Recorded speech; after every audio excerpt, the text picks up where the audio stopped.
할렐루야. 예, 반갑습니다. 누가복음 8장 17절에 기록되어 있기를 숨은 것이 장차 드러나지 아니할 것이 없고 감추인 것이 장차 알려지고 나타나지 않을 것이 없다고 그랬습니다. 세상에 영원한 비밀은 없습니다. 오늘도 증거되는 말씀을 통해서 감추었던 하나님의 비밀이 성경적으로 증거될 때에 성경을 따르는 복된 자들 되시길 원합니다. 이 시간 허락하신 하나님 말씀은 누가복음 2장 21절부터 24절까지입니다. 봉독해 드리겠습니다. 할례할 8일이 되매 그 이름을 예수라 하니 곧 수태하기 전에 천사의 일컬은 바로라. 모세의 법대로 결례의 날이 참에 아기를 데리고 예루살렘에 올라가니 이는 주의 율법에 쓴 바 첫 해에 처음 난 남자마다 주의 거룩한 자라 하리라 한 대로 아기를 주께 드리고 또 주의 율법에 말씀하신 대로 비둘기 한 쌍이나 혹 어린 반구 둘로 제사하려 함이더라. 누가복음 2장 21절부터 24절까지 봉독해 드렸습니다. 봉독해 드린 말씀을 통해서 예수 탄생에 관한 불편한 진실이라는 제목으로 말씀을 드리겠습니다. 예수 탄생에 관한 불편한 진실. 많은 사람들이 예수 탄생에 대해서 엄청난 오해를 하고 있습니다. 거짓이 진실인 양 증거되고 그것이 전 기독교 신자들한테 인식이 돼서 성경적으로 증거해줘도 또 이렇게 어려울 정도로 완전히 고정관념에 박혀있는 그런 상태예요. 앞에 서두에서도 말씀드렸지만은 감추는 것이 다 때가 되면 드러나게 되는 거예요. 감출 수가 없는 거예요. 예수 탄생에 대해서 많은 사람들이 오해를 하고 있다는 거예요. 마태복음 22장 29절에 보면 너희가 성경도 하나님의 능력도 알지 못하는 거로 오해하였도다. 예수 탄생에 대해서 오해하는 것은 가장 첫 번째 문제는 본인이 성경을 보지 않는다는 거예요. 성경을 안 보기 때문에 그런 거예요. 또 성경을 안 볼 뿐만 아니라 유전적인 신앙, 옆 사람이 그대로 믿으면 그냥 따라가고 전도자가 그냥 인도해 준 대로 그냥 따라서 관습적인 습관적인 신앙에 길들여 있기 때문에 성경을 보지 않으니까 오해할 수밖에 없어요. 그것보다 가장 중요한 이유는 뭐냐? 목자들이 정확하게 성경적으로 증거하지 않은 거짓 목자들이 넘쳐나기 때문에 그렇게 성도들이 깨우침을 받지 못하고 예수님의 성탄에서 엄청난 오해를 하고 있다는 거예요. 마가복음 7장 6절 보세요.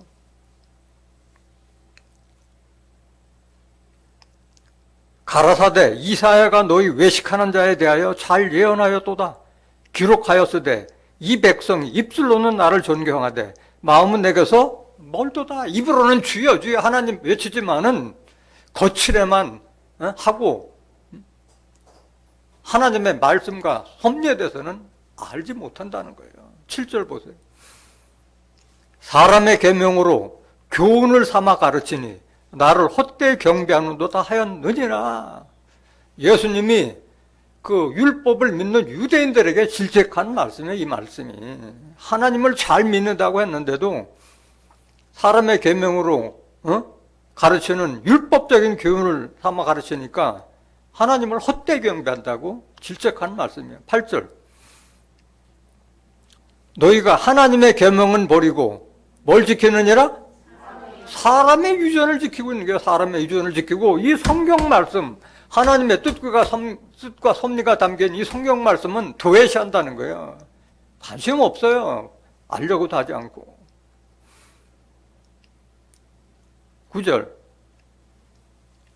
또 가라사대 너희가 유전을 지키려고 하나님의 계명을 잘 저버리는도다. 유전적인 그걸 지키느라고 하나님의 계명, 하나님의 말씀을 잘 저버린다는 거야. 오늘날도 마찬가지예요. 정말 양심 있는 목사라면은 오늘 본문 말씀을 한 번도 보지 못한 사람은 없을 거예요. 그렇지만은 유전적으로 선배들이 그렇게 증거했기 때문에 똑같이 답답해서 하다 보니까 사실대로 증거하려면 교단에서 추례를 당할까봐, 쫓겨날까봐 제대로 증거를 못하고, 알지도 못해서 또 증거도 못하지만은 그런 것이 두려워서 진실을 밝힐 수가 없는 그런 상황이 이른 거예요. 거짓 목자주의라고 예수님께서는 마태복음 24장에 3번에 걸쳐서 계속 강조하셨어요. 거짓 목사가 너희를 많이 미혹하리라. 절대 그리스도가 여기 있다도 나가지 말라 할 정도로 거짓 목자주의라고 그랬는데, 하나님의 백성들이 영안을 뜨지 못했기 때문에 그 사람이 거짓 목자인지 참 목자인지 구분을 못하고, 사꾼 목자인지 참 목자인지 구분을 못하니까 예수님 탄생에 대해서도 새카맣게 모르고 오해하고 있다는 거예요. 이사야서 9장 15절 보세요. 머리는 곧 장로와 존귀한 자요, 꼬리는 곧 거짓말을 가르치는 선지자라. 비유잖아요. 머리를 가르쳐 장로와 존귀한 자, 꼬리는 거짓말을 가르치는 선지자라. 16절. 백성을 인도하는 자가 그들로 미혹해 하니 인도를 받는 자가 뭘 당하는도다? 멸망을 당하는 거예요. 구원이 아니라 멸망당하는 거예요. 이런 꼬리 선지자, 거짓 선지자, 거짓 목자, 거짓 신부 만나면 다 멸망을 당할 수밖에 없는 거예요. 예레미야 50장 6절 보세요. 내 백성은 잃어버린 양떼로다. 그 목자들이 그들을 곁길로 가게 하여 산으로 돌이키게 하였으므로 그들이 산에서 작은 산으로 돌아다니며 쉴 곳을 잊었도다. 목자들이 길을 잃어버리게 만들었기 때문에 예수님 탄생에 대해서도 알지 못한다는 거예요. 요한일서 4장 1절에 보면 사랑하는 자다 너희들은 영을 다 믿지 말고 그 영들이 하나님께 속하였는가 시험해보라. 왜? 거짓 선지자가 많이 나왔기 때문이라고 했는데도 불구하고 분별을 못한다는 거예요. 오늘 제 제목이 예수 탄생에 대한 불편한 진실이라고 그랬어요. 진실이면 진실인데 왜 불편하냐 이거야. 왜 불편하냐? 진실이 드러나면 이제껏 거짓 것을 증거했던 자들, 거짓 것을 따라갔던 자들은 불편할 수밖에 없어요. 왜? 심판을 받는다는 것을 알게 되면 불편할 수밖에 없는 거예요. 잘못 증거해서 성격적으로 여실히 드러날 때는 부끄러운 거 어떻게 할 수가 있겠어요? 부끄럽지. 누가 부끄럽냐? 이 성경과 다른 복음을 전한 자들. 불편할 수밖에 없는 거예요. 갈라디아서 1장 8절 보세요. 그러나 우리나 혹 하늘로부터 온 천사라도 우리가 너에게 전한 복음 외에 다른 복음을 전하면 뭘 받을지어다? 저주를 받을지어다. 이 성경 복음 외에 다른 자기가 해석해서 증가하거나 했을 때, 덧붙였거나 아니면 죄했을 때 저주를 받을 것이라고 하는 거예요. 저주를 받을 것이라. 그렇기 때문에 강단에 선다는 것은 정말 겸손하고 겸한 마음으로 이 강단에 서지 않으면 안 돼요. 거짓 증거하면은 성도들뿐만 아니라 나도 죽는 거기 때문에 그런 거예요. 저주를 받았기 때문에. 이사야서 8장 20절 보세요. 사도 바울 이전에 이미 이사야 선지자가 먼저 이런 말씀을 다 하신 거예요. 마땅히 율법과 증거의 말씀을 쫓을지니, 율법은 성경을 상징하고 있는 거잖아요. 그들의 말하는 바가 이 말씀에, 이 성경 말씀에 맞지 아니하면 그들이 정령이 아침빛을 보지 못하고, 아침빛을 보지 못하면 죽는다는 거 아니에요. 여기 아침빛이라는 것도 비유잖아요. 시편 84장 11절에 여호와 하나님은 해요 방패요. 요한일서 1장 5절에 하나님은 빛이시라 말씀하셨잖아요. 하나님을 보지 못한다. 구원을 받지 못한다. 그 말이에요, 이 말씀이. 21절. 이 땅으로 헤매며 곤고하며 추릴 것이라. 어두운 곳에 헤매는 길을 잃어버릴 수밖에 없잖아요. 그 추릴 때 번조하여 메마를 마음이 메말라서, 줄이고 메말라서 자기 왕, 자기 하나님을 뭐 할 것이라? 찬송이 아니라 하나님을 저주할 것이며, 위를 쳐다보거나 땅을 굽어보아도 환난과 흑암과 고통의 흑암뿐이리니 그들이 심한 흑암 중으로 쫓겨들어가리라. 다 심판받을 거라는 게, 이 복음과 다른 복음을 전할 때는 어떤 저주를 받게 되느냐? 계시록 22장 18절 보세요. 내가 이 책의 예언의 말씀을 듣는 각인에게 증거하노니 만일 누구든지 이것들 외에 더하면 하나님이 이 책에 기록된 재앙들을 그에게 더하실 터이요. 성경은 구약이나 신약이나 계시록이나 다 역사서뿐만 아니라 아직도 이루어지지 않은 예언서로 다 기록됐다고 여러 번 증거한 바가 있어요.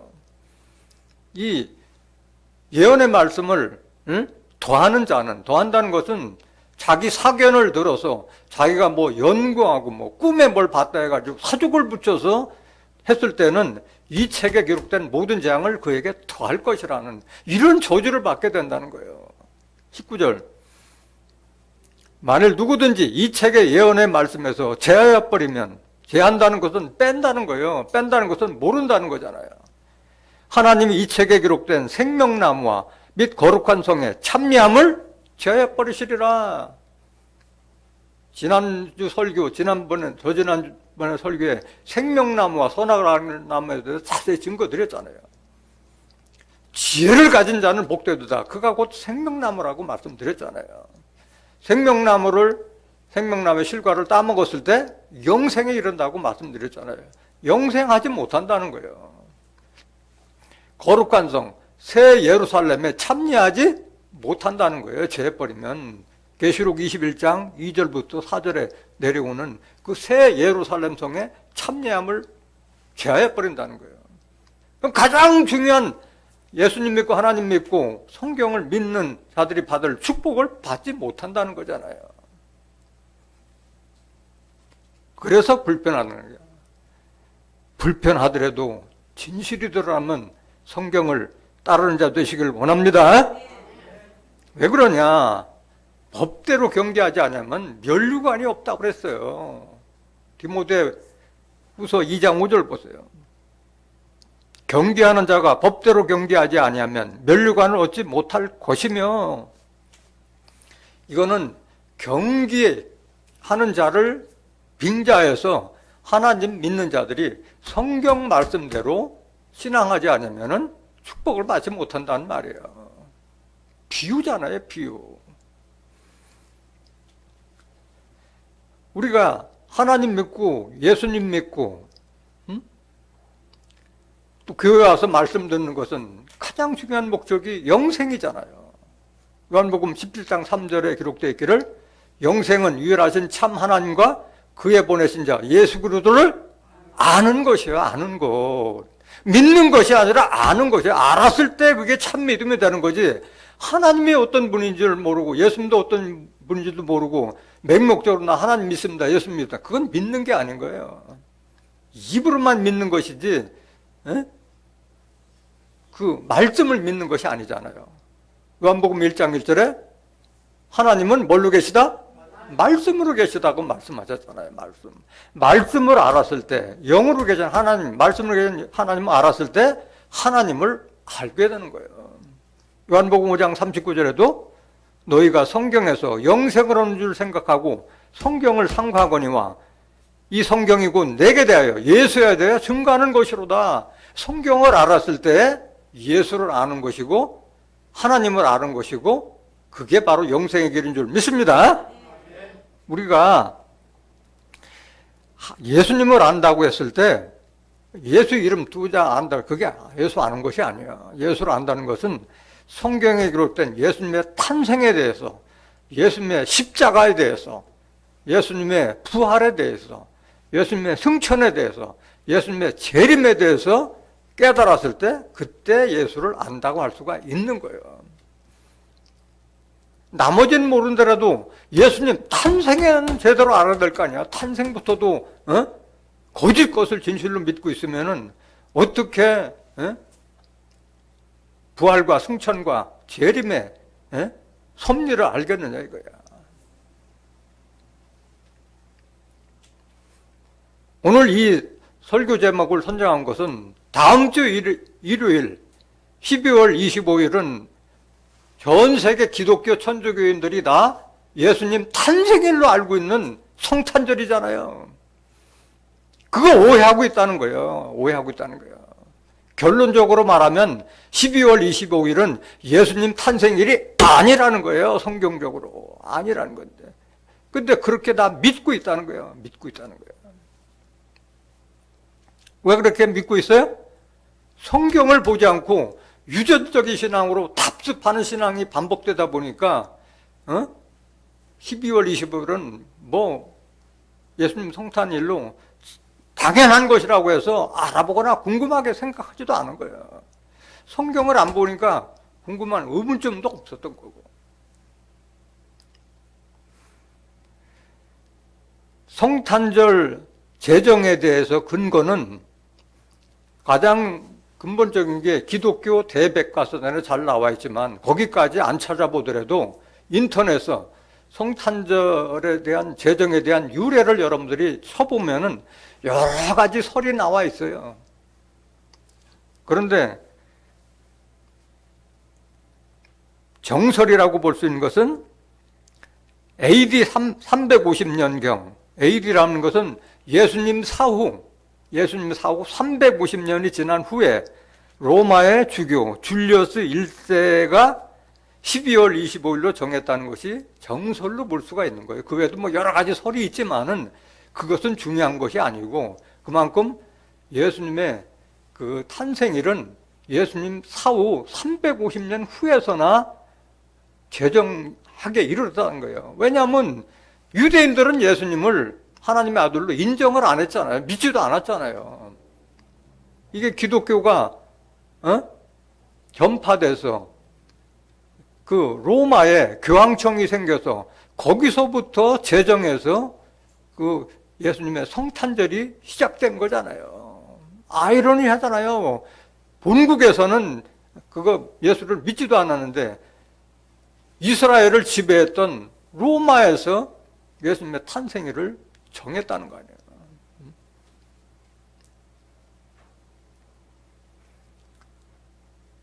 그러면 예수님의 탄생일이 12월 25일이 아니라는 근거를 두 가지로 설명드릴 수 있어요. 먼저는 지정학적인 면에서 아니다. 그 다음에 성경적인 면에서 아니다. 먼저 지정학적인 면에서 알려보겠습니다. 지정학이라고 하는 것은 이스라엘의 나라가 처해 있는 그 환경, 그거를 우리나라하고 비교해서 보면 여러분들이 이해가 쉬워요. 우리나라는 그 위도 33도에서 43도에 걸쳐서 우리나라가 위치하고 있어요. 근데 이스라엘은 28도에서 32도의 위도야, 위도. 이게 경도, 지구가 둥글잖아요. 이게 경도고, 이게 옆으로 된 게 위도잖아요. 이렇게 보면은. 그래서 우리나라보다는 이스라엘의 적도에 더 가까워요. 그러니까 우리나라보다는 조금은 더 따뜻하고, 대략 우리나라의 제주도하고 남해안 사이에 있는 그 정도의 위도에 있기 때문에 비교적 좀 포근한 날, 우리나라는 포근하고, 봄도 절기로 따져봤을 땐 봄도 우리나라보다는 보름 정도가 좀 빨라요. 그런데 12월 달에는 우기가 돼요. 거기서는 눈이 안 오잖아요. 겨울철에는 비가 많이 와요. 비가 많이 와요. 그래서 그렇게 12월 달 되면은 예수님께서 말 구유에서 탄생되고 했다는데 12월 달에 말구유에서 다른 천도 덮고 했겠지만은 말구에서 아기를 탄생할 만한 그런 기후가 아니라는 거예요. 특히 예수님께서 탄생하셨을 때 들에서 양을 치던 목자가 예수님을 경배하러 갔다는데 그 시기에 12월 달에는 들에서 양을 칠 수 있는 시기가 아닌 거예요. 기온도 그렇지만은 우기기 때문에 양들이 비를 가장 싫어해요. 비 맞으면 양이나 염소는 죽어요. 그래서 칠 수가 없는 그런 때예요. 지정학적으로 봤을 때는. 그 말씀 한번 먼저 보시겠나? 누가복음 2장 4절 한번 보실까요? 요셉도 다윗의 집 족속인 고로 갈릴리 나사렛 동네에서 유대를 향하여 베들레헴이라 하는 다윗의 동네로 그 종혼한 마리아와 함께 호적하러 올라가니 마리아가 이미 잉태되었더라. 거기 있을 그때 해산할 날이 차서 마다들을 낳아 강보로 싸서 구유에 뉘었으니 이는 사관에 있을 곳이 없음이로라. 사관이라는 것은 임시숙소예요. 임시숙소도 못 들어갔던 거예요. 그 지경에 목자들이 밖에서 밤에 자기 양떼를 지키더니 이렇게 나오잖아요. 그때 목자들이 밖에서 밤에 자기 양떼를 지키더니 집에서 우리에 가둔 것이 아니라 밖에서 밤에 자기 양떼를 지킨다고 이렇게 나와 있잖아요. 9절 주의 사자가 곁에 서고 주의 영광이 저희를 두루 비침에 크게 무서워하는지라. 천사가 이르되 무서워 말라. 보라 내가 온 백성에게 미칠 큰 기쁨의 좋은 소식을 너에게 전하노라. 오늘날 다윗의 동네에 너희를 위하여 구주가 나셨으니 곧 그리도 주시니라. 너희가 가서 강보에 쌓여 구에 누인 아기를 보리니 이것이 너에게 표적이니라 해서 그 목자들이 가서 예수께 경배했어요. 근데 그때 들에서 양을 쳤다고 그러는데 우리나라보다는 봄도 빠르고 또 가을은 좀 늦어진다 하더라도 양을 칠 수 있는 계절은 빨라야 3월, 늦으면 4월부터 10월달 정도지 11월, 12월에는 들에서 양을 치는 시기가 아닌 거예요.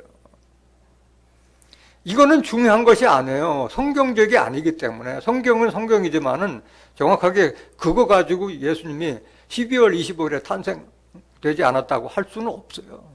정확한 것은 성경에 정확하게 예수님께서 탄생한 시기가 겨울이 아니고 봄이라는 명확한 증거가 있는데 그거를 이제까지 알지 못했다는 거예요.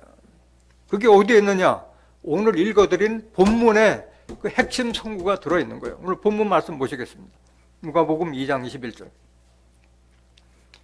할례할 8일이 되매 그 이름을 예수라 하니 곧 수태하기 전에 천사의 일컬은 바로라. 이스라엘에서는 탄생되면 8일 되면 할례를 해요. 할례를. 22절. 모세의 법대로 결례의 날이 참에 아기를 데리고 예루살렘에 올라가니 할례가 있고 결례가 있어요. 그래서 여자가 아기를 낳으면 남자를 낳으면은 33일이 지나지 않으면은 산열이 깨끗하지 않기 때문에 성전에 들어갈 자격이 없어요. 못 들어가요. 여자를 낳으면 66일이 지나야만이 몸이 깨끗해서 성전에 들어갈 수가 있는 거예요. 그러니까 여기는 결례 날이기 때문에 예수 탄생하신 후에 33일이 지난 후에 예루살렘 성전에 올라간 거예요. 올라간 거예요. 23절. 이는 주의 율법에 쓴 바 첫 해 처음 난 남자마다 주의 거룩한 자라 하리라 한 대로 아기를 주께 드리고 또 주의 율법에 말씀하신 대로 비둘기 한 쌍이나 혹 어린 반구 둘로 제사하려 함이더라. 여기에 나오는 거예요. 여기 핵심 구절이 결례의 날이라는 결례의 날을 맞아서 예물로 비둘기 한 쌍이나 곧 어린 반구들로 제사하려 함이라. 이게 이스라엘의 풍습이에요. 그래서 결례의 날에는 반드시 하나님께 제물로 비둘기 한 쌍이나 어린 반구 둘을 드려야만이 예물로 드릴 수가 있는 거예요. 근데 중요한 것은 뭐냐? 반구는 철새예요. 반구는 철새예요.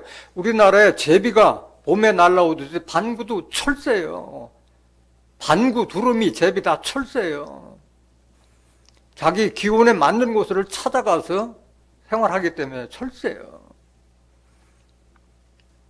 여기에 답이 들어있는 거예요. 예수님 탄생이. 반구가 언제 날아와서 언제 새끼를 까느냐 이것만 알면은 알 수 있는 거예요. 그게. 레위기 12장 1절 보세요. 레위기 12장 1절. 이스라엘의 풍습을 여러분들이 먼저 아실 필요가 있어요. 여호와께서 모세에게 일러 가라사대 이스라엘 자손에게 고하여 이르라. 여인이 잉태하여 남자를 낳으면 그는 7일 동안 부정하리니 곧 경도할 때와 같이 부정할 것이며, 이거 다 율법에 기록된 거잖아요. 그 당시엔 다 율법을 지켰었던 거잖아요. 제8일에는 그 아이의 양피를 맬 것이요. 그 예수님도 8일 돼서 양피를 다 뵌 거예요. 그 여인은 오히려 33일을 지나야 사녀리 깨끗하리니 정결케 되는 기한이 차기 전에는 성물을 만지도 말며 성소에 들어가지도 말 것이며, 이렇게 돼 있기 때문에 33일이 지나서 결례의 날을 맞아서 반구 새끼를 드리고 제물 드리러 올라갔던 거예요. 계속 보세요. 5절. 여자를 낳으면 그는 27일 동안 부정하리니 경도할 때와 같을 것이며, 사녀리 깨끗하게 되면 며칠? 66일을 지나야 성전에 올라가서 제사를 드릴 수가 있는 거예요. 계속 보세요. 6절. 자녀간 정결케 되는 기한이 차거든 그 여인은 번제를 위하여 1년 된 어린 양을 취하고 속죄제를 위하여 집비둘기 새끼나, 어른 비둘기가 아니요, 집비둘기 새끼나 산비둘기 새끼를 취하여 회막문 제사장에로 가져갈 것이요. 똑같은 말이잖아요. 누가복음 2장 24절에 나온 말이나 집비둘기나 산비둘기 새끼를 제물로 드렸다고 말씀하는 거예요. 7절 보세요. 제사장은 그것을 여호와 앞에 드려서 여인을 위하여 속죄할지니 그리하면 사녀리 깨끗하리라. 이는 자녀간 생산한 여인에게 대한 규례니라. 이 규례를 철저하게 지켰던 거예요. 그러면 반구에 대해서 좀 알아보겠습니다. 반구는 철새라고 그랬어요. 레미야 8장 7절 보세요. 공중의 학은 그 정한 시기를 알고 반구와 제비와 두루미는 그 올 때를 지키거늘 내 백성은 여호와의 규례를 알지 못하도다 하셨다 하라. 공중의 학이나 반구, 제비, 두루미는 다 철새예요. 그 올 때를 지키거늘. 이렇게 새들도 다 올 때 갈 때를 알고 있는데 하나님 백성들은 하나님께서 주신 성경 규례를 알지 못한다 이거야. 오늘날 성탄절에서 왜 이걸 모르냐 이게야. 철새도 다 때를 구분할 줄 아는데. 그럼 반구에 대해서 조금 더 알아보겠습니다. 반구가 언제 날라오느냐, 반구가 언제, 철새인데 언제 이스라엘 땅에 날라오느냐. 아가서 2장 11절 보세요.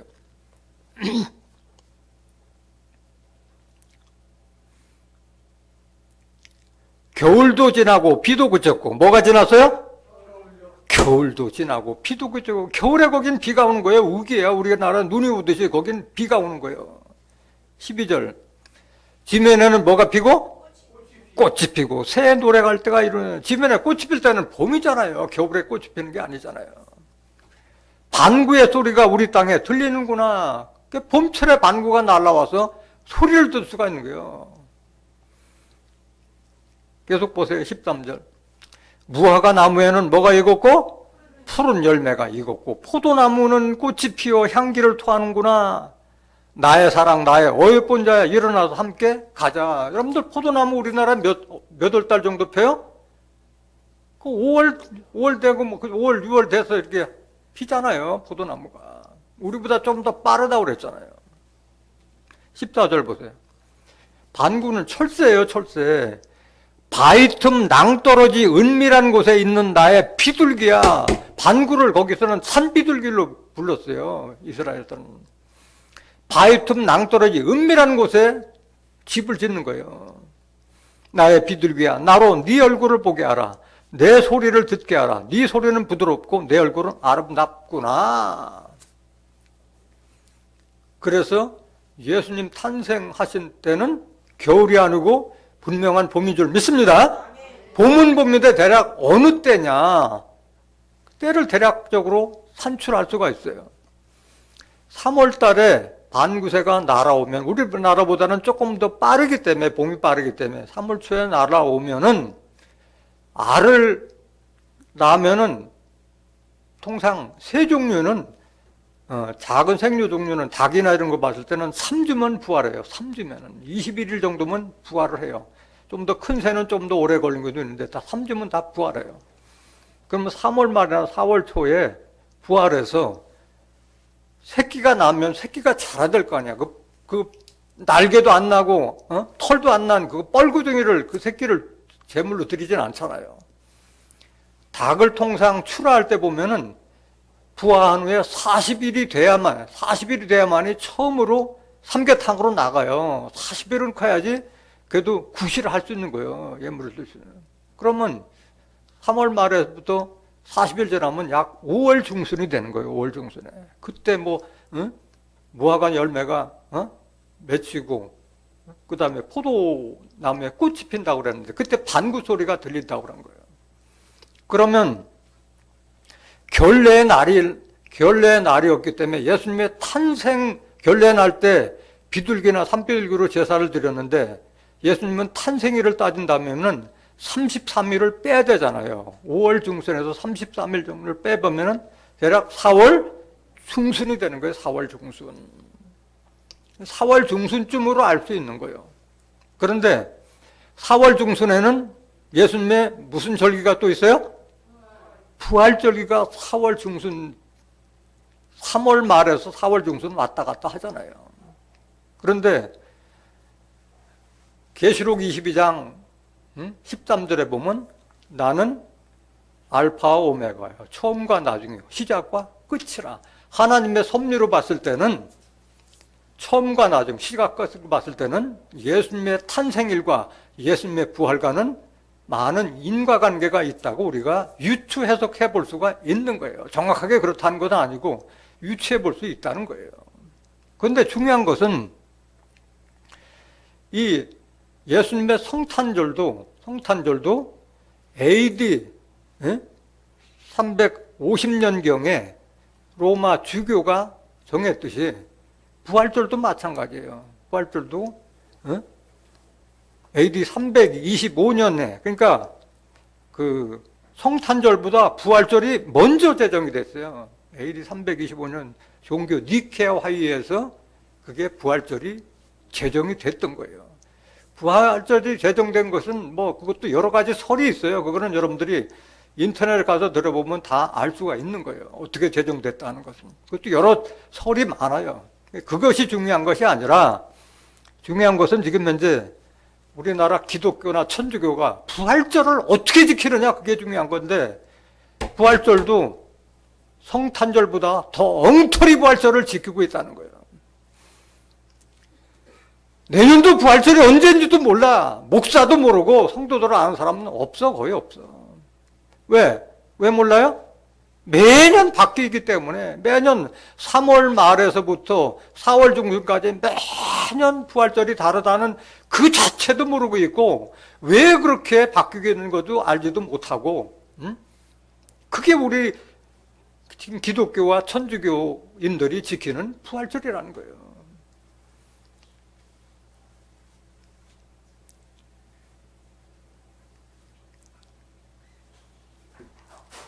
금년도에는 부활절이 언제였어요?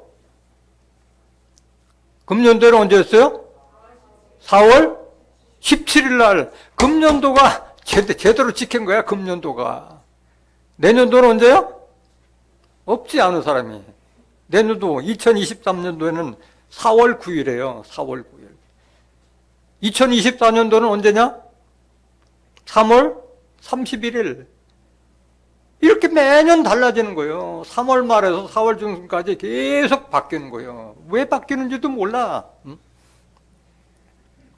지금 우리가 지키는 부활절을 어떻게 지금 현재 지키고 있느냐.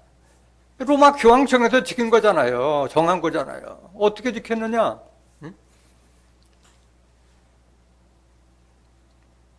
중국의 복희가 농사 24절기를 만들어 놨잖아요. 그래서 충분히 동상 그 3월 22일, 3월 22일 정도 되잖아요.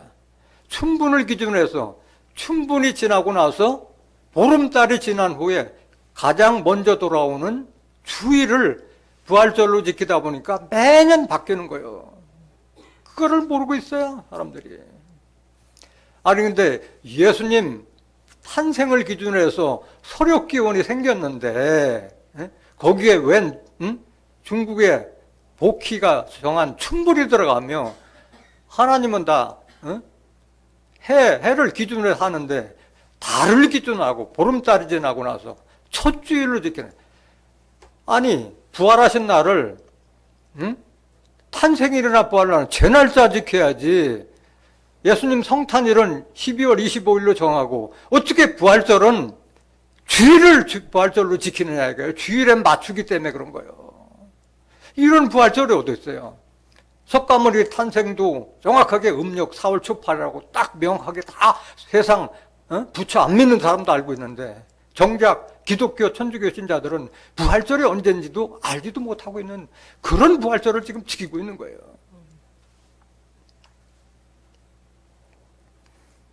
그럼 우리가 예수님의 탄생일도 겨울이 아니고 봄이라는 것을 성경이 증거했듯이 예수님의 부활하신 날도 성경으로 알 수 있는데도 불구하고 영안이 뜨지 않으니까 그걸 보지 못하는 거예요. 예수님 부활하신 날은 정확히 알 수 있는 거예요. 왜? 예수님이 운명하신 후에 3일 후에 부활하신다고 여러 번 말씀하셨고 실제로 그렇게 부활하셨기 때문에 운명하신 날만 알으면은 부활하신 날을 알아요 몰라요? 알게 되는 거잖아요. 그걸 모르고 있다는 게 그걸 모르고 그냥 이 날이 부활절이라니까 그냥 썩은 삶은 달걀 2개 받고 좋아하고 그걸 계속 그렇게 지키고 있는 거예요. 그 풍습을.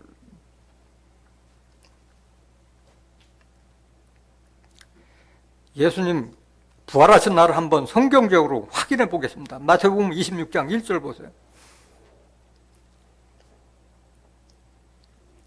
예수께서 이 말씀을 다 마치시고 제자들에게 이르시되 너희의 아는 바와 같이 이틀을 지나면 유월절이라 인자가 십자가에 못 박히기 위하여 팔리우리라 하시더라.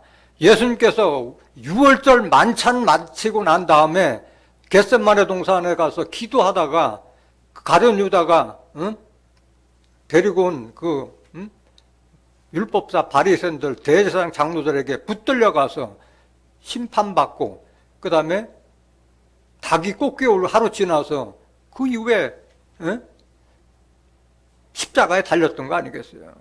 그래서 지금 이틀이 지나면 유월절이라 이사님께서 미리 말씀하셨잖아요. 17절 보세요. 마태복음 26장 17절.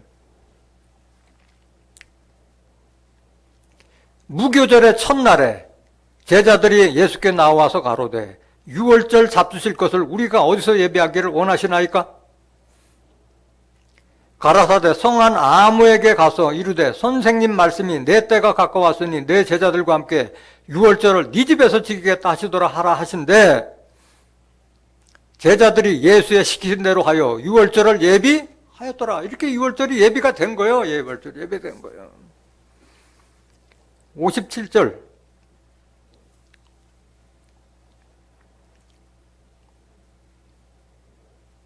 그래서 유월절에 만찬 때 여러 가지 제자들에게 당부하고 나서 겟세마네 동산 가 있다가 예수님이 붙잡혀 간 거예요. 예수를 잡은 자들이 끌고 대제사장 가야바에게로 가니 거기 서기관과 장로들이 모여 있더라. 유월절 만찬 끝나고 겟세마네 동산에 올라가서 기도하고 잡힌 거예요. 가룟 유다가 데려온 그 유대인들에 의해서 잡힌 거잖아요. 그러고 나서 이제 신문했던 거 아니야. 신문했을 때 베드로가 나는 예수를 모른다고 3번씩이나 저주하며 맹세까지 하면서 부인했는데 닭이 꽃귀하고 울었잖아요. 예수님이 분명히 사전에 너는 닭 울기 전에 3번이나 나를 부인할 것이라고 얘기했음에도 불구하고 3번이나 부인했던 거예요. 73절 보세요. 마태복음 26장 73절. 조금 후에 곁에 섰던 사람들이 나와 베드로에게 이르되 너도 진실로 그 당이라 네 말소리가 너를 표명한다 하거늘 저가 저주하며 맹세하여 가로되 저주하고 맹세하면서 예수를 부인한 거예요. 베드로는 수제자라고 하는 자가. 내가 그 사람을 알지 못하노라 하니 뭐가 울더라? 닭이 울었어요. 하루가 지난 거예요. 하루가 지난 거예요. 예수님이 붙들려 가는 하루가 지난 거예요. 그 이후에 보세요. 마태복음 27장 1절. 새벽에, 하루 지나서 새벽에 모든 대제사장과 백성의 장로들이 예수를 죽이려고 함께 의논하고 결박하고 끌고 가서 총독 빌라도에게 넘겨주니라. 자기네들이 죽일 수가 없으니까 빌라도 총독에게 넘겨준 거예요. 결국은 십자가에 달리게 된 거예요. 45절 보세요.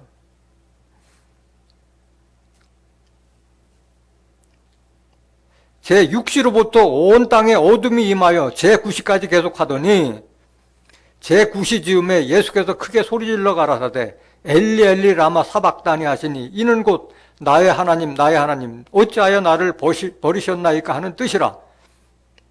거기 섰던 자 중 어떤 이들이 듣고 가로되 이 사람이 엘리야를 부른다 하고 그 중에 한 사람이 곧 달려가서 해용을 가지고 신포도주를 머금게 하여 갈대에 꿰어 마시우거늘 그 남은 사람들이 가로되 가만두어라 엘리야가 와서 저를 구원하나 보자 하더라.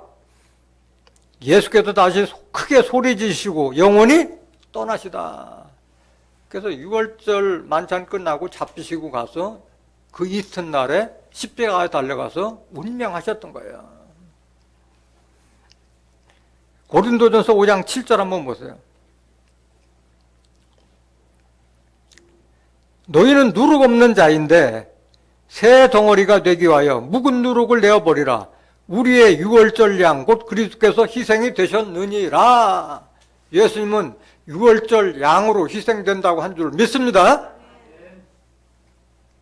유월절에 예수님께서 십자가 달리신 거예요. 유월절이 언제냐? 유월절이 레위기 23장 5절 보세요. 정월 14일 저녁은 여호와의 유월절이요. 여기 정월로 나왔는데 이스라엘이 애굽에서 출애굽할 때가 그때가 4월 달이었는데 그 달을 해방일 기념을 해서 그 달을 해의 첫 달로 삼아서 정월이라고 부른 거예요. 그때는 삼이 피고 보리가 이삭 팰 때라고 했잖아요. 그래서 그 정월 14일, 6월절이 4월 14일이라는 거 다 알고 있어요. 다 알고 있는 거예요. 그러면 4월 14일 날 6월절 만찬 끝나고 나서 붙들려 가서 신문 받고 하루가 지났기 때문에 4월 15일 날 십자가에 달렸다가 3일 만이니까 15, 16, 17일 날 부활하신 거예요. 그럼 예수님의 부활하신 날은 정확하게 몇 절 며칠이야? 4월 17일이 정확하게 예수님 부활하신 날인 거예요. 그걸 알지 못하고 있는 거예요. 부활에 대해서 까맣게 모르고 있는 거예요. 그냥 부활절이라니까 그냥 부활절 지키고 있는 거예요. 부활절은 어떻게 보면 탄생일보다 더 중요하잖아요. 만약에 예수님의 부활이 없다면 우리의 믿음도 헛것이라고 그랬잖아요. 고린도 전서 15장에. 우리의 전파하는 것도 다 헛것이라고 그랬잖아요. 부활이 없다면. 이런 부활절을 지금 믿고 있는 거예요. 탄생일도 그렇고 부활절도 지금 현재 너무 성경하고 왜곡된 지금 절기를 지키고 있다는 거예요. 그럼 이게 4월 17일이라는 걸 정확하게 알으면 꼭 그 날짜에 지키지 못하면 그 4월 17일이 들은 그 주일에 지켜야 되잖아요. 그것도 아니고 계속 춘분 지나고 만월 지나고 돌아오면 첫 주를 지키다 보니까 이것도 저것도 아닌 거예요. 그럴 바에 그냥 알아서 하란단가. 이런 부활절을 지키고 있다는 것을 거의 다 모르고 있다는 거예요. 천주교에서 제정한 대로 그냥 따라가는 거예요. 그냥 따라가는 거예요.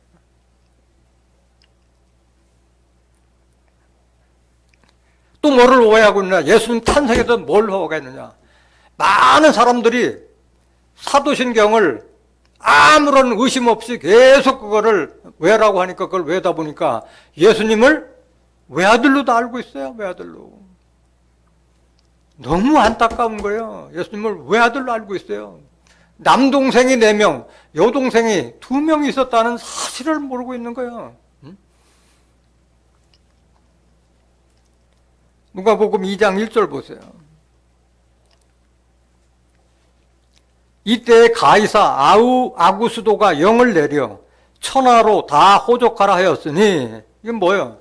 지금 현재 그 당시에 이스라엘은 로마의 속국이었잖아요. 지배를 받고 있었잖아요. 이 호족은 구레뇨가 수리아 총독되었을 때 첩번한 것이라 모든 사람이 호족하러 각각 고향으로 돌아가매 요셉도 다윗의 집 족속인 고로 갈릴리 나사렛 동네에서 유대를 향하여 베들레헴이라 하는 다윗의 동네로 그 정혼한 마리아와 함께 호적하러 올라가니 마리아가 이미 잉태되었더라. 거기 있을 그때 해산할 날이 차서 맏아들을 낳아. 뭘 낳아? 맏아들을 낳았어요. 맏아들이라는 것은 동생이 있을 때 맏아들이라는 말을 쓰지 하나 낳았을 때 맏아들이라는 용어 쓰는 것이 아니잖아요. 맏아들을 낳아 강보로 쌓아서 구유에 내었으니 이는 사관에 있을 곳이 없음이로라. 누가복음 2장 7절을 알지 못해서 예수님을 외아들로 알고 있다는 거예요. 그 형제에 대해서 알아보겠습니다. 마태복음 13장 55절 보세요. 이는 그 목수의 아들이 아니냐? 목수의 아들이 누구예요? 예수 아니냐, 예수. 그 모친은 마리아. 그 형제들은, 예수님의 형제들이 여기 정확하게 있잖아요. 이름까지. 야고보, 요셉, 시몬, 유다라 하지 않느냐? 그 누이들이니까 적어도 누이가 여동생이 2명 이상 있는 거잖아요. 누이들 복수잖아. 그 누이들은 다 우리와 함께 있지 아니하냐. 그런즉 이 사람의 이 모든 것이 어디서 나느냐 하고 예수를 배척한지라. 예수님 밑에 남동생이 넷, 여동생이 2이나 있었다는 사실을 성경을 안 보니까 외아들이라는 거기에 고정화돼서 그걸 믿고 있는 거예요. 그럼 예수님 다시 오실 때는 어떻게 오시나? 예수님 재림 때는 뭐들로 와요? 맏아들로 오시는 거예요. 예수님은 영적이나 육적이나 맏아들로 탄생되셨고 다시 재림 때도 맏아들로 오시는 거예요. 그럼 맏아들로 오면 밑에 동생들이 많아야 될 거 아니에요. 예수님 지금 오시고 싶어도 아들이 없어도 뭐다 다 종으로 하고 있으니까. 히브리서 1장 6절 보세요.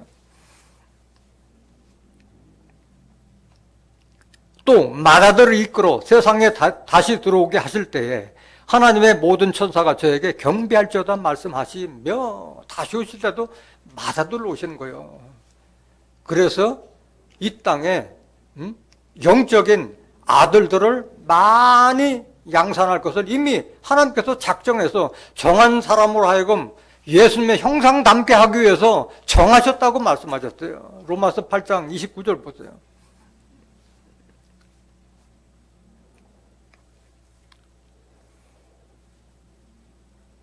하나님이 미리 아신 자들로, 하나님께서 미리 다 아신 자들이 있다는 거예요. 미리 아신 자들로 또한 그 아들의 형상을 본받게 하기 위하여. 그래서 하나님께서 미리 아신 자들, 단수예요, 복수예요? 복수잖아요. 아들 자들이잖아요. 아신 자들을 아들의 형상, 예수의 형상을 본받게 하기 위하여 미리 정하셨으니 우리는 모르지만 하나님이 이미 정하고 계신 거예요. 정한 숫자가 있는 거예요. 이는 그로 많은 형제 중에서 맏아들이 되게 하려 하심이니라. 예수님이 맏아들이고 우리는 그 동생들이 될 수 있는 거예요. 아들이 돼야 되는 거예요. 아들이. 이렇게 예수님을 외아들로 오해하고 있다는 거예요. 더욱이 천주교에서는 마리아를 성모로 우상화시키고 있는데 그건 정말 성경하고 너무 반하는 거예요. 마리아는 천사로부터 내게 잉태된 자는 하나님의 성령으로 된 것이라는 그런 선사의 음성을 들었으면 그런 경건한 마음을 가지고 정말 예수님을 애지중지하고 이렇게 키워야 되는데 그렇지 않은 거예요. 다 동생들을 다 낳잖아요. 예수님에 대해서는 대수롭게 신경도 안 써서 예수도 안 믿었어, 마리아는. 그럼에도 불구하고 천주교에 보면은 마리아 동상이 엄청 크고 예수는 작은 아기 예수로 그냥 계속 있어요. 품 안에 있는 예수야. 예수는 응? 예수님은 그 마리아를 인정도 안 했어요. 응? 일개 여자로 본 거예요. 여자로 본 거예요.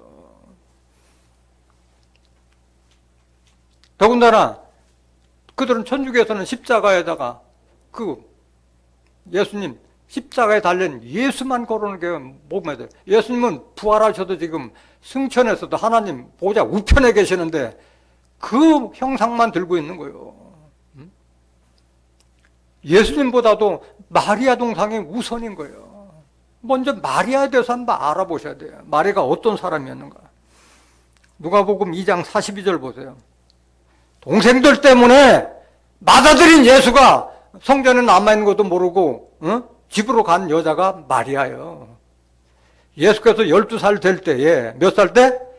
12살 될 때에 저희가 이 절기의 전례를 쫓아 올라갔다가 그 날들을 마치고 절기 행사를 마치고 돌아갈 때에 아이 예수는 예루살렘에 머무셨더라. 그 부모는 이를 알지 못하고 이런 정신없는 부모요. 요셉하고 마리아는 마리아가 이렇게 예수가 그렇게 소중하다고 생각했으면 장제부터 챙겨야 될 거 아니에요. 언제 알았느냐. 예수님이 예루살렘에 남아있던 사실을 알지 못하고 간 거예요. 44절 보세요. 동행 중에 있는 줄로 생각하고 하룻길을 간 후 친족과 아는 자 중에서 찾되 하룻길을 갈 동안에 자기 자식이 예루살렘에 남아있는지 안 남아있는지도 관심도 안 가졌다는 거예요. 왜? 동생들 챙기기 바빴기 때문에 그렇잖아요. 동행한 줄 생각하고 하룻길 갔으면 새끼 밥은 먹어야 될 거 아니에요. 밥 먹을 때도 안 챙겼다는 거 아니에요. 새끼 밥을. 45절 보세요. 만나지 못하며 찾으면서 예루살렘에 돌아갔더니 다시 되돌아간 거예요. 하룻길 가서 만나지 못해서 예루살렘에 돌아간 거예요. 사흘 후에, 며칠 후에? 사흘 후에 만났어. 성전에서 만난 즉 그가 선생들 중에 앉으사 저에게 듣기도 하시며 묻기도 하시니 듣는 자가 다 그 지혜와 대답을 기이 여기더라. 이런 모습을 봤으면서도 예수를 안 믿었어요. 마리아는. 그 12살 된 자가 그 성전에 있는 제사장들하고 그런 대화를 할 정도로 이렇게 장성한 대화를 하고 있는데도 기이하게 이상하게만 여기지 믿지 않은 거예요. 48절 보세요.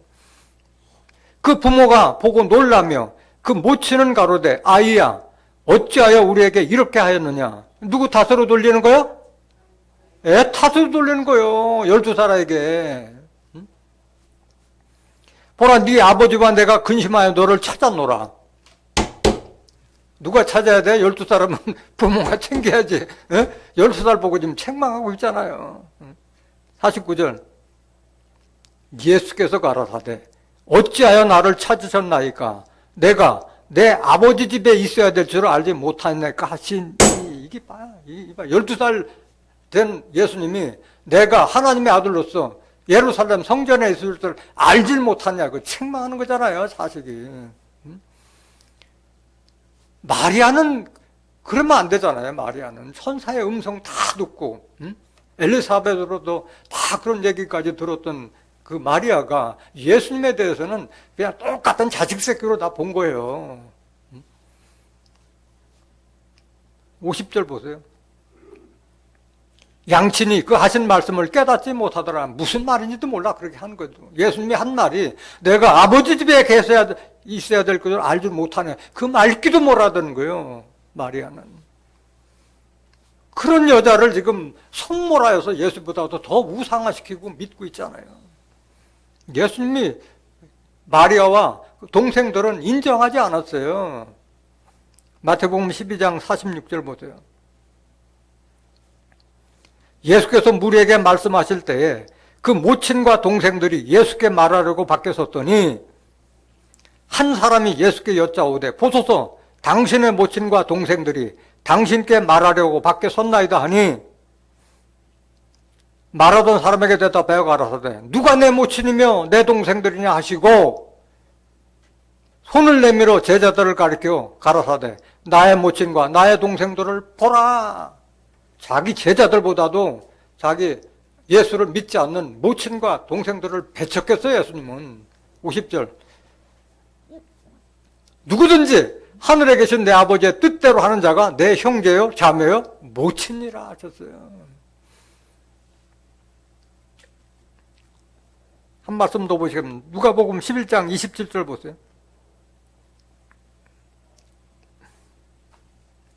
이 말씀하실 때에 무리 중에서 한 여자가 음성을 높여 가로되 당신을 뵌 태와 당신을 먹인 젖이 복이 있도소이다 하니 당신을 뵌 태가 누구야? 마리아잖아. 마리아. 당신을 뵌 태와 당신을 먹인 젖이 복이 있도소이다 하니까 예수님이 뭐라고 답하셨느냐? 28절 예수께서 가라사대 오히려 하나님의 말씀을 듣고 지키는 자가 복이 있느니라. 마리아보다도 하나님 말씀을 듣고 지키는 자가 더 복이 있다고 말씀하신 거예요. 요한복음 7장 1절에서 5절 보면 예수의 동생들은 예수님을 배척한 자야. 믿지도 않았어요. 누구 탓이요? 어머니부터도 믿지 않는데 동생들은 믿지 않은 거지. 더 할 말이 많은데 여기까지 하고 또 뭐로 오해하고 있느냐? 예수님을 하나님의 성령의 씨앗으로 잉태된 그냥 공짜백으로 성령이 씨가 되어서 탄생된 그런 사람으로 지금 오해하고 있는 거예요. 하나님의 씨가 들어가서 탄생된 자가 예수다. 남녀 관계없이 그냥 공짜백으로 성령으로 잉태돼서 난 자가 예수다. 이렇게 오해하고 있는 거예요. 영적으로 육적으로 예수님께서 어떻게 탄생됐다는 섭리를 모르기 때문에 그런 무식한 신앙관을 갖고 있다는 거예요. 그래서 성경을 보면은 오해할 만도 해요. 성경에 보면 묘하게 기록되어 있기 때문에. 근데 성경은 입체적으로 알아야만 정확하게 알 수 있는 거예요. 부분적인 것만 가지고 봐서는 알 수가 없는 거예요. 마태복음 1장 18절 보세요. 예수 그리스도의 나심은 이러하니라. 예수님 탄생에 대해서 지금 마태 제자가 증거해 놓은 말이잖아요.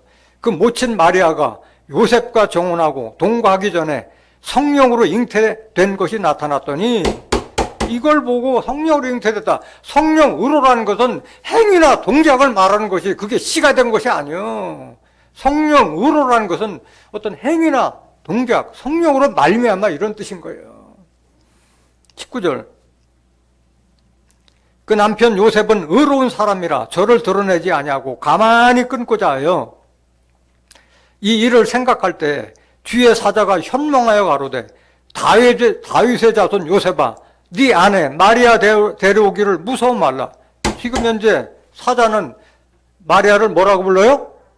네 아내라고 그러잖아. 아내. 응? 네 아내 데려오기를 무서워 말라.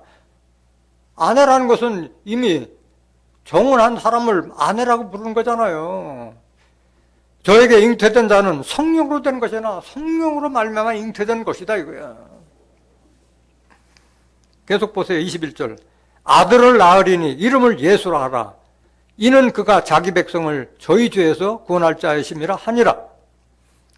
이 모든 일이 된 것은 주께서 선지자로 하신 말씀을 이루려 하심이니 가라사대 보라 처녀가 잉태하여 아들을 낳을 것이요 그 이름은 임마누엘이라 하리라 하셨으니 이를 번역한즉 하나님이 우리와 함께 계시다 함이라. 이름을 임마누엘 하는데 실질적인 이름은 예수예요. 예수.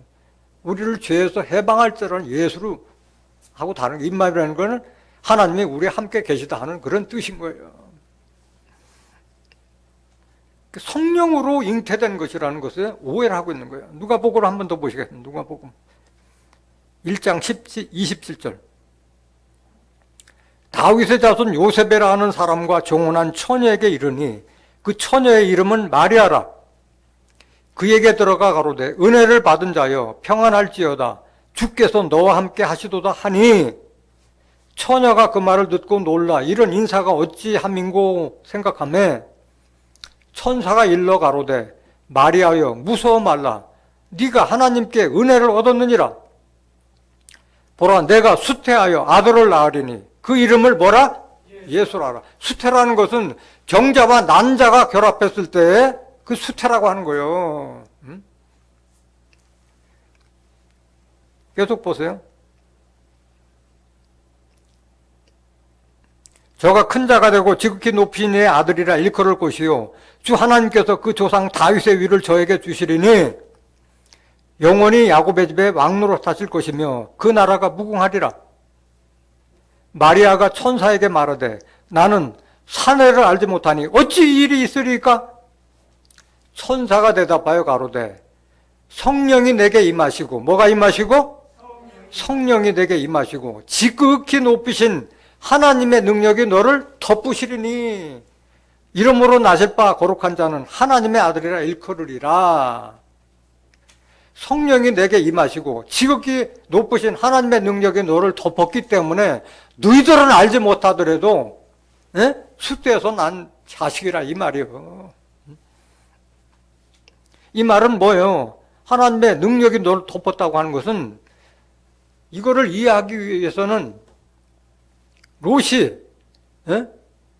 소돔 고모라 심판 때 너희는 산으로 도망가라고 그랬을 때 산은 너무 멀고 우리가 소활성까지만 가겠다 해서 소활성에 갔는데 이미 거긴 악으로 더럽혀졌기 때문에 여기서는 안 되겠다 해서 그 뒤늦게 산으로 갔잖아요. 그때 그 롯의 두 딸들이 우리가 아버지에게 술을 먹여서 대를 잇자 해가지고 술을 먹여서 자고 나서 낳은 자손이 큰 딸로부터 낳은 자손이 모압 자손, 작은 딸로부터 낳은 자손이 암몬 자손이었잖아요. 그런데 자고 일어남을 알지 못했다 그랬잖아요.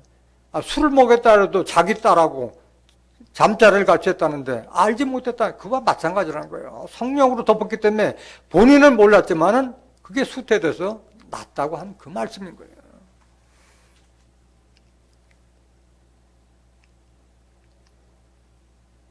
창세기 19장 30절 한번 보실까요? 롯이 소알에 거하기를 두려워하여 두 딸과 함께 소알에서 나와 산에 올라가되 그 두 딸과 함께 굴에 거하였더니 큰 딸이 작은 딸에게 이르되 우리 아버지는 늙으셨고 이 땅에는 세상의 도리를 쫓아 우리의 배필될 사람이 없으니 우리가 우리 아버지에게 술을 마시우고 동침하여 우리 아버지로 말미암아 인종을 전하자 하고 그 밤에 그들이 아비에게 술을 마시우고 큰 딸이 들어가서 아비와 동침하니라. 그러나 그 아비는 그 딸의 눕고 일어나는 것을 깨닫지 못하였더라. 이런 선미와 마찬가지라는 거예요. 그래서 이 성령으로라는 것을 오해하면은 이렇게 그냥 성령의 시로 오해할 수 있다는 거예요. 그런데 이것을 정확하게 증거한 자가 사도 바울이에요. 사도 바울이에요. 육신으로 하면 예수님은 다윗의 혈통에서 났고 성결의 영으로는 부활하여 하나님의 아들로 인정되신 분이다. 영과 육을 정확하게 분리해서 설명한 거예요. 사도 바울은. 로마서 1장 3절 보세요. 이 아들로 말하면, 이 아들 예수로 말하면 육신으로는, 뭘로는? 육신적으로는 다윗의 혈통에서는 다윗의 후손이다 이거예요. 다윗의 혈통이라는 건 그 피를 이어받았다는 뜻이잖아요. 피를 이어받았기 때문에 족보가 있잖아요. 예수님은 4절 보세요. 4절. 성결의 영으로는 죽은 가운데서 부활하여 능력으로 하나님의 아들로 인정되셨으니 곧 우리 주 예수 그리스도 신이라. 예수님께서 세례요한한테 세례를 받고 하늘부터 나는 음성, 이는 내 하나님의 아들이라는 음성을 들었는데 다른 사람은 그 음성도 듣지 못했고 사도 거기 세례요한은 그때 들었는지 안 들었는지 잘 모르겠지만 그것이 영적으로 한 소리인지 실질적인 음성인지는 모르지만은 그 자리에는 두 사람밖에 없었잖아요. 그런데 예수님은 내가 하나님 아들이다 아들이다 유대인들이 믿었어요? 안 믿었잖아요. 오히려 아들이라 아버지를 자기 친아버지라 해서 오히려 예수를 죽이려고 했던 자들이었잖아요. 안 믿었잖아요. 그래서 사도 바울은 이렇게 영적, 육적으로 다 분리했어. 그래서 많은 사람들이 다 예수님을 그 하나님의 씨로 알고 있기 때문에 사도 바울은 이걸 증거하고 싶어서 내가 내 골육 친척에서도 끊어지고 그리스도의 은혜에서 떨어질지라도 나 이 말을 해야 되겠다. 예수님은 이스라엘 자손이라는 것을 증거했어요. 사도 바울이. 로마서 9장 1절 보세요. 내가 그리스도 안에서 참말을 하고 거짓말을 아니하노라. 이게 참말이야. 사도 바울은 내게 큰 근심이 있는 것과 마음에 그치지 않는 고통이 있는 것을 내 양심이 성령 안에서 나로 더불어 증거하노니. 2절 나의 형제 곧 골육의 친척을 위하여 내 자신이 저주를 받아 그리스도에게서 끊어질지라도 원하는 바로다. 내가 그리스도에게 끊어질지라도 이걸 이 말을 해야 되겠다. 이건 뭔 말이냐? 저희는 이스라엘 사람이라 저희에게는 양자됨과 영광과 언약들과 율법을 세우신 것과 예배와 약속들이 있고 유대인들에게 이런 습관이 있었잖아요. 예배, 약속들이 있고. 5절 조상들도 저희 것이요 육신으로 하면 뭘로 하면? 육신으로 하면 그리스도가 누구에게 나셨으니? 저 이스라엘 족속에서 났다 이 말이요. 육신으로 하면 저는 만물 위에 계셔 세세 찬양을 받으실 하나님이시라 하매 하나님이시니라 아멘. 영적으로는 세세 찬양을 받으실 하나님이다 이거예요. 영으로는. 육신으로 하면 이스라엘 족속에서 났고 그 말을 한 거예요. 그 말을 그건 그것이 아니라 참말이다. 그리스도에게 끊어질 자로 이 말을 하겠다 한 말이에요. 디모데후서 2장 8절 보세요. 디모데후서 2장 8절. 나의 복음과 같이 다윗의 씨로 죽은 자 가운데서 다시 살으신 예수 그리스도를 기억하라. 예수 그리스도는 누구의 씨로 난 거예요? 다윗의 씨예요. 다윗의 혈통을 이어받았다고 그랬잖아요. 마태복음 1장 1절에도 아브라함과 다윗의 자손 예수 그리스도의 세계라 해서 족보가 쭉 시작돼서 거기에 16절에 마리아로부터 예수가 나셨다고 기록되어 있잖아요. 족보가 있다는 것은 혈통을 이어받았다는 거예요. 피를 이어받았다는 뜻이잖아요. 더 중요한 건 예수님은 사람의 씨라고 정확하게 누가가 기록한 사도행전에 정확하게 기록되어 있잖아요. 사도 바울뿐만 아니라 사도행전을 기록한 누가도 사람의 씨라고 증거하고 있잖아요. 사도행전 13장 21절 보세요. 그 후에 저희가 왕을 구하거늘 하나님이 베냐민 집파 사람 기스의 아들 사울을 40년간 주셨다가 패하시고 다윗을 왕으로 세우시고 증거하여 가라사대 내가 이새의 아들 다윗을 만나니 내 마음에 합한 사람이라 내 뜻을 다 이루게 하리라 하시더니 하나님이 약속하신 대로 이 사람의 씨에서 누구 씨에서? 사람의 씨에서 이스라엘을 위하여 구주를 세우셨으니 이건 누구라? 예수라. 예수는 성령의 씨가 아니라 사람의 씨에서 탄생된 거예요. 성령으로 해서 그거를 성령이 덮은 거야. 모든 것을 덮은 거예요. 이거를 이해를 못한 거예요. 오해하고 있다는 거예요. 그래서 예수님의 탄생에 대해서 오해하고 있는 것이 탄생일도 오해하고 있었고 외아들이 아니라 맏아들로 탄생되는 것도 오해하고 있었고 또 예수님이 성령의 씨로 잉태됐다고 오해하고 있고 사람의 씨에서 잉태됐고 성령으로 부활하여 성결의 영으로 부활하여 하나님의 아들로 인정됐다는 그걸 알지 못하고 영과 육을 알지 못해서 오해하고 있다는 거예요. 이런 자들은 마찬가지예요. 예수님이 사람이라는 것이 왜 이렇게 중요하냐? 우리도 혈통적으로는 김씨 박씨의 피를 이어받은 사람이지만은 성령, 하나님의 성령으로 인도함을 받으면 하나님의 아들들이 된다고, 하나님의 자녀가 된다고, 그렇게 증거되는데 그걸 부인하는 자들이 똑같은 거예요. 로마서 8장 14절 보세요. 무릇 하나님의 영으로 인도함을 받는 그들은 곧 뭐라? 하나님의 아들이라. 우리도 하나님의 아들이 될 수 있다는 거예요. 15절 너희는 다시 무서워하는 종의 영을 받지 아니하였고 양자의 영을 받았으므로 아바 아버지라 부르짖는지라.